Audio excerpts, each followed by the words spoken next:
President Biden stepping up the pressure on Israeli Prime Minister Benjamin Netanyahu to protect civilians and get more humanitarian aid into Gaza. Biden warned that the situation is unacceptable, and Israel appears to be responding, opening more routes for aid to get through. We're going to talk to the president's top communications advisor for national security. Our chief White House correspondent, Mary Bruce, starts us off. Good morning, Mary. Good morning, George. Well, this is a critical moment in the U.S. relationship with Israel. Now 6 months into this war, and the Biden administration is now dramatically shifting its tone, telling Israel it has not done enough to limit humanitarian suffering, and warning if they do not change course, there will be consequences.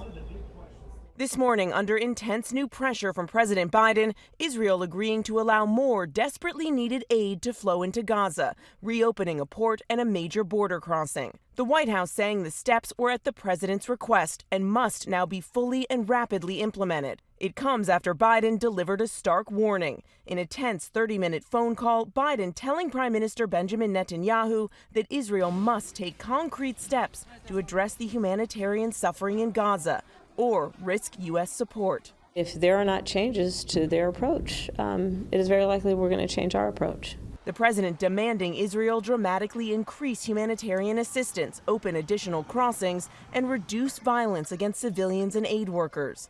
Biden also calling for an immediate ceasefire as part of a deal to release the remaining hostages. The tipping point, the deadly Israeli strike that killed 7 aid workers, including dual American citizen 33-year-old Jacob Flickinger, his partner calling him a man of honor and of service.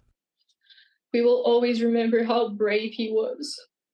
That's what I'm going to tell my kid. Their deaths, the latest in this growing humanitarian crisis. Roughly 200 aid workers have now been killed, more than in any other conflict in such a short time period.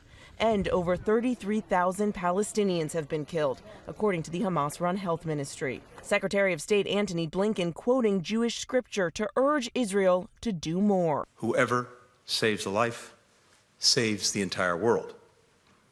That's our strength. It's what distinguishes us from terrorists like Hamas. So far, Biden has resisted calls to limit or condition U.S. military assistance to Israel, the administration recently approving the delivery of thousands more bombs in the coming years, but now making clear the U.S. could change course. While the White House is welcoming these steps from the Israelis to allow more aid into Gaza, the big question now, will this be enough to satisfy the president's demands? And if not, how far is the U.S. willing to go to hold Israel accountable?